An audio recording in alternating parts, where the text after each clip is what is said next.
ایک دفعہ کا ذکر ہے کہ ایک چھوٹے سے گاؤں میں ایک ننھی سی لڑکی رہتی تھی۔ اس کا نام نور تھا۔ نور بہت معصوم اور نیک دل تھی، لیکن اس کی زندگی بہت مشکل تھی۔ اس کے والدین اس دنیا سے جا چکے تھے اور وہ اپنی بیمار دادی کے ساتھ رہتی تھی۔ دادی کو دوائیوں کی ضرورت تھی اور نور کے پاس صرف ایک ہی ذریعہ تھا پیسے کمانے کا، ماچس بیچنا۔ سردیوں کی ایک رات تھی، برف زور و شور سے گر رہی تھی اور ہر کوئی اپنے گھروں میں گرم لحافوں میں لپٹا بیٹھا تھا، لیکن نور اپنے پرانے سے کپڑوں میں ننگے پاؤں ماچس کے ڈبے لیے گلیوں میں گھوم رہی تھی۔ وہ ہر کسی سے التجا کرتی، ماچس لے لو، ماچس، بس چند سکے دے دو، مگر کسی نے اس کی بات نہ سنی۔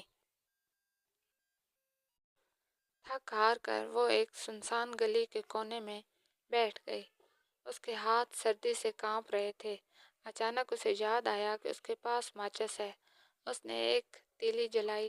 جیسے ہی شعلہ بھڑکا، اسے یوں محسوس ہوا جیسے وہ ایک گرم کمرے میں بیٹھ گئی ہو، جہاں ایک روشن ہو اور ہر طرف سکون ہو۔ مگر جیسے ہی تیلی بجھی، سب کچھ ویسا ہی ہو گیا، سردی، اندھیرا اور تنہائی۔ نور نے ایک اور تیلی جلائی اور اس بار اس نے دیکھا کہ اس کے سامنے ایک میز سجی ہوئی ہے، مگر تیلی بجھتے ہی منظر غائب ہو گیا۔ اب نور نے تیسری تیلی جلائی۔ اسے لگا جیسے اس کی دادی اس کے سامنے کھڑی ہے، محبت سے مسکرا رہی ہیں۔ نور نے جلدی جلدی اور تیلیاں جلائیں تاکہ وہ اپنی دادی کو مزید دیکھ سکے۔ وہ چاہتی تھی کہ یہ لمحہ ہمیشہ کے لیے ٹھہر جائے۔ آخر کار نور نے آنکھیں بند کر لیں اور ایک آخری مسکراہٹ اس کے چہرے پر تھی۔ اگلی صبح جب سورج نکلا تو لوگوں نے ایک معصوم لڑکی کو دیکھا جو برف میں سو رہی تھی۔ اس کے ہاتھ میں ماچس کی خالی ڈبیاں تھیں اور اس کے چہرے پر ایک سکون بھری مسکراہٹ تھی، جیسے وہ کسی خوبصورت خواب میں کھو گئی ہو۔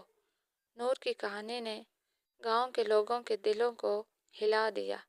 اس دن کے بعد سب نے عہد کر لیا کہ وہ کبھی کسی غریب بے سہارا بچے کو یوں اکیلا اور بھوکا نہیں چھوڑیں گے۔ سبق: یہ کہانی ہمیں سکھاتی ہے کہ ہمیں دوسروں کی مدد کرنی چاہیے، خاص طور پر ان لوگوں کی جو مشکل حالات میں ہوں۔ محبت اور مہربانی وہ روشنی ہے جو سرد اور اندھیری دنیا میں گرمی اور امید لا سکتی ہے۔